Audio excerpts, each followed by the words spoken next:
Hello guys, welcome to Crack'Im YouTube channel. Friends, today we'll discuss daily current affair MCQ of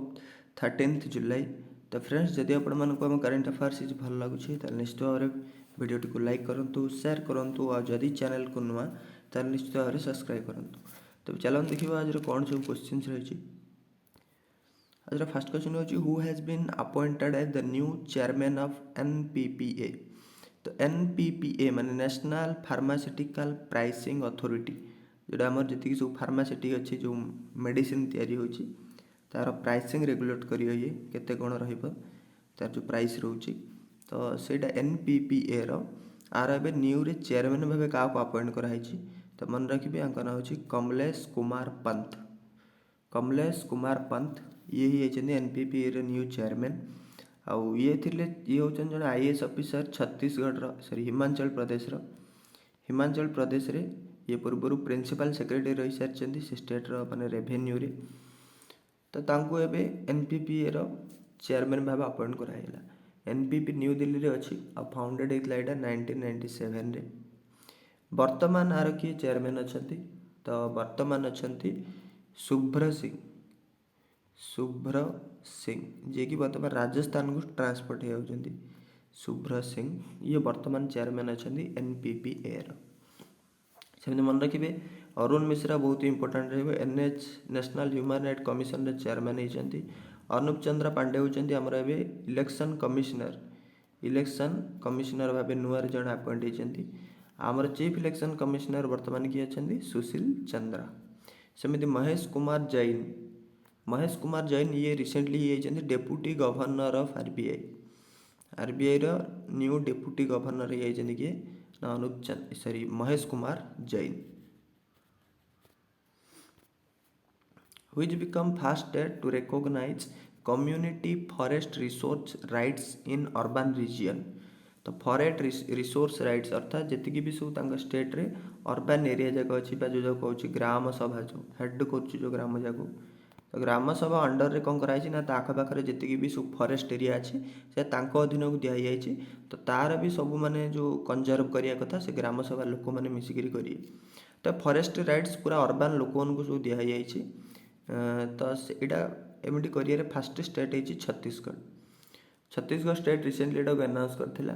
are मुख्यतः तार गोटे district होची तार ना होची धामतारी डिस्ट्रिक्ट। छत्तीसगढ़ धामतारी डिस्ट्रिक्ट रे 4127 एतिकी हेक्टर जमी दे देछि। सेमती आ गोटे तार टाइगर रिजर्व एरिया मध्ये गोटे अछि जहाँ कि 5544 हेक्टर जमी मध्ये दे देछि लोक माने अर्बन रीजन जाकू जो मैंने भी कि जार सब कौन करे कंजर्व करिए हेल्प करिए से जाकू देखाशुना करिए। आउ एटा तार गोटे एक्ट अच्छी forest right act forest right act अच्छी 2006। तो ता अनुसार ये कौन कर फॉरेस्ट राइट एक्ट 2006 अनुसार एटा लोक दे देछि। एटा दिहापे पूर्व गोटे आटलास प्रकाश पाई आटलास अर्थात तार सब बरण थी केते संख्या अच्छे ए अनुसार कहुए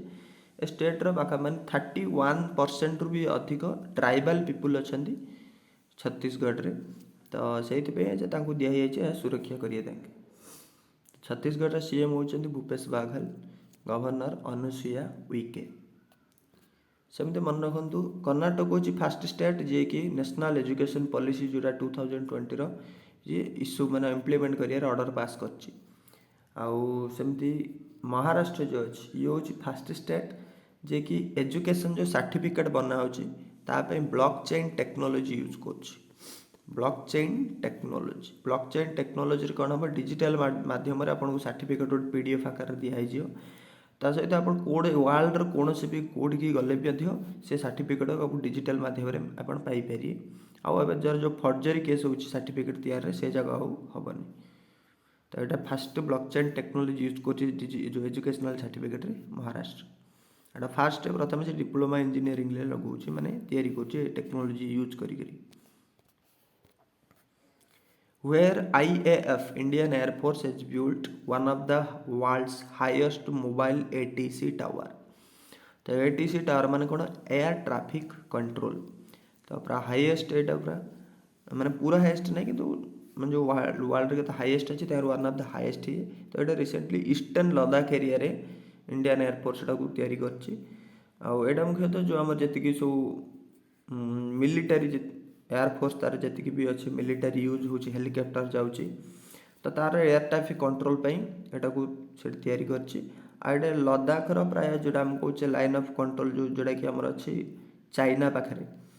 तो प्राय से मैंने एरा बॉर्डर पाखापाखि अच्छी तो तार थ्रेट बेसी रोचे से तो से यहाँ को से इंस्टॉल कराई एटीसी टायर को मोबाइल एटीसी टायर को मुवेबल हो पार तो यहाँ लद्दाख रे भी रिसेंटली कराई आउ सेमती मन रखिए रिसेंटली वर्ल्ड रो सबुठारु हाईएस्ट रोड मोटरेबल रोड जो गाड़ी चली पार तो सहीटा लद्दाख रे ही कराई लद्दाख रो गोटे मन रखिए इंपोर्टाट उमलिंगला पास तो ये वर्ल्ड रो हाईएस्ट रोड बड़े एवं रिसेंटली होता कंस्ट्रक्ट होता लद्दाख रे जोटा कि 19,300 फीट उपर अच्छी आमती मन रखिए पाक्यांग एयरपोर्ट गोटे अच्छी सिक्किम रे जोड़ा हूँ सिक्किम फास्ट एयरपोर्ट आउ इंडिया 100 नंबर एयरपोर्ट हूँ पाक्यांग एयरपोर्ट आईटा इंडिया जो टॉप 5 हाईएस्ट एयरपोर्ट अच्छे पाक्यांग गोटे दिसपुर तो Assam capital who has appointed as the first brand ambassador of केसीफाई तो केसीफाई आप जोड़े कौन हो ओल्ड मोबाइल फोन को आप एक्सचेंज करी आप कैश नहीं पारे तो यहाँ केसीफाई मैंने अच्छी तार यहाँ हूँ केसीफाई काम आईटा रिसेंटली तार फास्ट ब्रांड एम्बेसडर अपॉइंट कर राजकुमार राव को तार जी भी सब आग को जी सब एडवर्टाइजमेंट हम कैंपेन चलिए सब जगह राजकुमार प्रमोट करिए सेमती मन रखिए जसप्रीत बुमराह रिसेंटली OnePlus जो वाच अच्छी से वाच पे ब्रांड एम्बेसडर होते जॉन अब्राहम आपको मोटो जीपी यूरो स्पोर्ट्स मोटो जीपी जो अच्छी सी आपको ब्रांड एम्बेसडर अपॉइंट कर देथिला आउ प्रियंका चोप्रा आपको इटालियन गोटे लग्जरी ब्रांड अच्छे बभालगारी तो ये आपको ग्लोबल ब्रांड एम्बेसडर अपॉइंट कर देथिला प्रियंका चोप्रा को who led India's delegation to the 28th Asian regional forum foreign ministers तो एशियन अर्थ जो 10टा देश को लेकर होता है इंडिया भी एवं पार्टिसिपेट करथिला छोट छोट 10टा देश नहीं होता एशियन कंट्री बोली से कहूँ तो आए इंडिया भाग नहीं तो इंडिया तरफ से किए जो regional forum foreign minister meeting होता तो इंडिया को लीड करते डॉक्टर राजकुमार रंजन सिंह राजकुमार रंजन सिंह कहते ministry of state of foreign minister तो foreign minister ministry of state अच्छा ये को लीड करते इंडिया तरफ आ सहित ये मुख्यतः डिस्कसन करते जो टेररिज्म हो मेरीटाइम जो थ्रेट रोचे मेरीटाइम जो सिक्योरिटी तापर डिस्कसन होता आउ ये इंडिया को चेयर करथिला गोटे स्पेसिफिक विषय उपर जोड़ा हूँ यूनाइटेड नेशंस कहूँ कन्वेंशन यूनाइटेड नेशन गोटे कन्वेंशन अच्छी ना ऑन द लॉ ऑफ सी सी अर्थ जो मेरीटाइम सिक्योरिटी बढ़ाई यूनाइटेड नेशन कन्वेंशन जहाँ सर्टकट कहूँ UNCLOS तो यहीटार इंडिया को चेयर करथिला इंडिया तरफ थे डॉक्टर राजकुमार रंजन सिंह आ इंडिया वर्तमान फॉरेन मिनिस्टर होती एस जयशंकर सेमती मीनाक्षी लेखी रिसेंटली होता G20 कल्चरल मिनिस्टर मीटिंग होता कल्चरल मिनिस्टर मीटिंग G20 तारे इंडिया को रिप्रेजेंट करते मीनाक्षी लेखी जे कि आम ministry of state for cultural minister अच्छा आमर यूनियन कल्चर मिनिस्टर अच्छा किसान रेड्डी यूनियन कल्चर मिनिस्टर होती Kishan Reddy Kiren Rijiju minister of justice एवं recently Shanghai corporation 8th Shanghai corporation minister of justice meeting होता से इंडिया को रिप्रेजेंट करते Kiren Rijiju who has inaugurated health quest study recently inaugurate किए कर तो यहाँ इनागुरेट कर इसरो जे चेयरमैन अच्छा के सिवन ये को इनागुरेट कर तो क्वेस्ट माने quality upgradation enabled by space technology तो यहाँ मुख्यतः कौन हम ना प्रथम 20टा प्राइवेट हॉस्पिटल यहाँ को माने फास्ट आगु स्टडी करा एटा द्वारा कौन हो पार ना जी भी सब एमरजेंसी केस रे जो भी मशीनरी सब फल्ट हो जाऊँगी मेडिकल रे जो तार जी भी सब इक्विपमेंट जहाँ अच्छी तो से जो फल्ट हो जाऊँगी काम करूनी तो सेटा जमी न हम ताकू ठीक भाव में देखिए से मेसीनरी पार्ट जाक मेडिकल हस्पिटाल तो से आरंभ कराई हेल्थ क्वेस्ट स्टडी एटा को इनाग्रेट कर के शिवन एटा को हेल्प कर दुटा संस्था हेल्प कर AHPI माने association of health care provider India आ सहित सेमी आ गोटे संस्था अच्छी सेमी society for emergency medicine in India तो दुटा मिसिक हेल्प कर स्टडीटा को जोटा को इनाग्रेट कर इसरो चेयरमैन के शिवन आउ इसरो हेडक्वार्टर तो बेंगलुरु अच्छी फाउंडेड होता 15 अगस्त 1969 जी सतीश रेड्डी होती DRDO रो chairman recently which missile successfully test fire by DRDO तो DRDO रिसेंटली निर्भया मिसाइल को सक्सेसफुली टेस्ट फायर कर देछि एटा टेस्ट फायर हेछि कोटे एटा हेछि हमर इंटीग्रेटेड टेस्ट रेंज बालेश्वर ओडिशार चांदीपुर कोस्ट एटा प्राय सब मिसाइल टेस्ट होछि ओडिशार चांदीपुर जोटा बालेश्वर चांदीपुर कोस्ट बालेश्वर एटा टेस्ट होइथिला निर्भया आउ एटा देखो एटा होछि India first indigenously developed technology cruise missile जोटा कि इंडिया रे ही आउ गोटे इंजिन द्वारा तैयारी होइथिला मणिक टर्बोफान इंजिन एटा मध्ये इंडिया रे ही इंजिन ना तो एटा इंडिजिनियसली तैयारी करा हिछि आ इंडिया रो इंजिन द्वारा एटा फर्स्ट टाइम पे लॉन्च करा हिछि आ एटा मन रखिबे एटा बोथ माने नॉर्मल यूपेन करि परियो आ न्यूक्लियर यूपेन मध्ये एटा हे परियो दो प्रकार काम करि परियो एटा आर जो वेपन लेड अच्छी 200 to 300 kg जाई आर अच्छी वेपन लोड तो निर्भया मन रखिए एटा हूँ गोटे India first indigenously build cruise missile आ सेमती रिसेंटली एटा डेवलप किए कर DRDO न्यू दिल्ली रे अच्छी जी सतीश रेड्डी होती यार चेयरपर्सन चेयरमैन अच्छा आउ एटा फाउंडेड होता 1958 अग्निपी बा अग्नि प्राइम इधर रिसेंटली यार एटा अग्नि जो अग्नि 1 अग्नि 2 अग्नि 5 में देखिए यार 6th एडिशन होची एटा जो न्यूक्लियर वेपनटा तो जार होची लेंथ माने जो कैपेसिटी होची 100 to 1000 to 2000 किम पर्यंत ये हिट करि परियो एटा मध्ये recently DRDO successfully test fire कर देथिला सेमती Akash NG Akash new generation missile जोड़ा कहउची तो एटा मध्ये DRDO डेवलप करथिला किंतु एटा प्रोड्यूस के करथिला BDL Bharat dynamic limited BDL एटा को प्रोड्यूस करथिला एटार लेंथ होची 70 km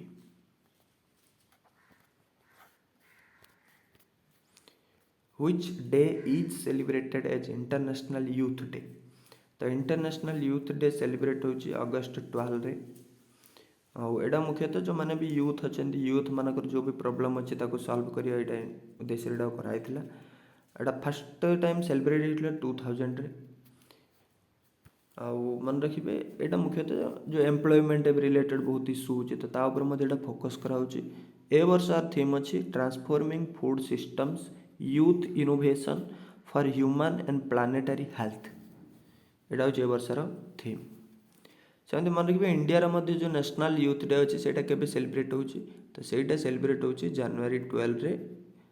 विवेकानंद स्वामी विवेकानंद जयंती ता सहित अगस्त 12 को आम वर्ल्ड एलिफेंट डे रूपे मध्य सेलिब्रेट करछे world elephant day which day declared which has declared as India's first water plus city under Swachh Survekshan 2021 तो स्वच्छ सर्वेक्षण 2021 रे को सिटी को इंडिया रा फर्स्ट वाटर प्लस सिटी भाबे डिक्लेयर कराई छी तो ये होची इंदौर जे कि लगातार भाबे हमर स्वच्छ सर्वेक्षण रे सबठारु स्वच्छ शहर रे भी आसुची इंदौर एमपी रो तो एटा बे वाटर प्लस सिटी रे मध्ये इंडिया रा फर्स्ट ही आइछि ता एडार अर्थ होची जे आर जो जति सब देखिबती हम कंपनी फैक्ट्री जार पॉल्यूटेड वाटर जे कि सी रे नदी रे मिसुथियो तो से जाको इंदौर रे टोटली होउनी माने इंदौर रे प्राय से जगह सबठारु तार जति सब फैक्ट्री अच्छी से माने सब रिसाइकल करिकी ताकू प्यूरिफाई करिकी छाडुचंदी तो पॉल्यूशन टोटली होउनी तो सेति पे याकू वाटर प्लस सिटी भाबे एटाकू एटा फर्स्ट वाटर प्लस सिटी हेची इंडिया रो आ सेमते मन रखिबे भुवनेश्वर होची India row first city recently हेतला जोटा कि तार 100% पीपल को वैक्सीनेट कर दैछि ओरछा ग्वालियर ए दुईटा सिटी को यूनेस्को तार लैंडस्केप प्रोजेक्ट पे दुईटा सिटी को इंडिया सिलेक्ट कर यूनेस्को लैंडस्केप प्रोजेक्ट पे तार अर्थ जहाँ सस्टेनेबल डेवलपमेंट हम एनवायरमेंट को अफेक्ट न करी जोटा यूनेस्को कर दुईटा सिटी मध्य प्रदेश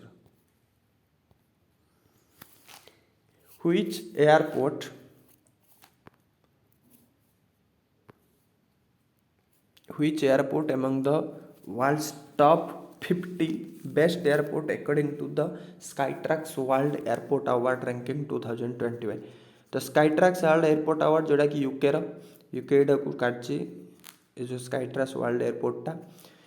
आ एटा वर्ल्ड रा टॉप 50 जो बेस्ट एयरपोर्ट काटची तारे इंडिया रे को माने एयरपोर्ट टा स्थान पाइछि तो मन रखिबे इंडिया रे इंदिरा गांधी इंटरनेशनल एयरपोर्ट जोड़ा दिल्ली रे अछि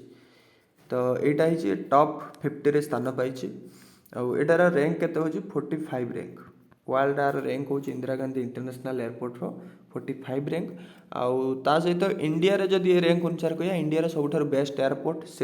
स्काईट्रैक्स अनुसार सी इंदिरा गांधी इंटरनेशनल एयरपोर्ट जोटा दिल्ली रे अच्छी किंतु वर्ल्ड यार रैंक हो 45th आउ तार टॉप रे किए अच्छी तो टॉप रे अच्छी दोहा हमद इंटरनेशनल एयरपोर्ट दोहा हमद इंटरनेशनल एयरपोर्ट जोटा कतार दोहा कौचे तो कैपिटल अच्छी दोहा हमद इंटरनेशनल एयरपोर्ट ये हूँ वर्ल्ड सब बेस्ट एयरपोर्ट ता तलक अच्छी टोकियो हानेडा एयरपोर्ट तो मन रखिए केवल दोहा हमद एयरपोर्ट मन रखु ये हूँ वर्ल्ड बेस्ट एयरपोर्ट सेमती रिसेंटली आउ गोटे बाहर थिला गोटे जोटा कि कह आम सेमती यहाँ मन रखु आर टॉप 50 रे केवल इंदिरा गांधी एयरपोर्ट स्थान पाई किंतु टॉप 100 रे आउरी मध्य 3टा एयरपोर्ट इंडिया स्थान पाई जोटा कि मुंबई हैदराबाद आउ बेंगालुरु मुंबई ऊपर लिखा है मुंबई आउटा हैदराबाद आउटा बेंगालुरु ए 3टा मध्य टॉप 100 रे स्थान पाई आउ मुंबई रे रैंक हो 65th हैदराबाद हो 64 आउ बेंगालुरु हूँ 71 रैंक तो 3टा मध्य टॉप 100 रे स्थान पाई इंडिया रे मुंबई छत्रपति शिवाजी इंटरनेशनल एयरपोर्ट आउ हैदराबाद हूँ राजीव गांधी इंटरनेशनल एयरपोर्ट आउ गोटे बेंगालोर इंटरनेशनल एयरपोर्ट जो कैंपेगौड़ा इंटरनेशनल एयरपोर्ट कहे और विषय मन रखु ये एनर्जी न्यूट्रल स्टेटस मिलता जे कि बहुत एनर्जी सेव करता 2020-21 energy neutral status solar energy लगे एनर्जी सेव कर कैंपेगौड़ा इंटरनेशनल बा बेंगलोर इंटरनेशनल एयरपोर्ट को होची मुंबई इंटरनेशनल एयरपोर्ट एटा भी रैंक रे अच्छी आटा रिसेंटली आदानी ग्रुप से टेक ओवर कर देछि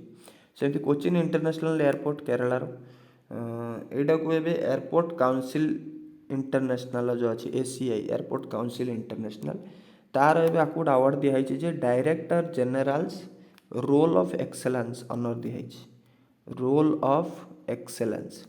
एटा को कम मिलची ना बेस्ट सर्विस क्वालिटी जो कस्टमर मान को best service airport service quality दूची कोचिन इंटरनेशनल एयरपोर्ट तेणु को director general roll of excellence honour देछि कि ACI एयरपोर्ट काउंसिल इंटरनेशनल तो फ्रेंड्स आज पे ये पुणी देखा आगामी वीडियो जदि आपण वीडियो भल लगी था निश्चित भाव में लाइक करूँ शेयर करूँ और जदि चैनल को नुहे निश्चित भाव में सब्सक्राइब करूँ।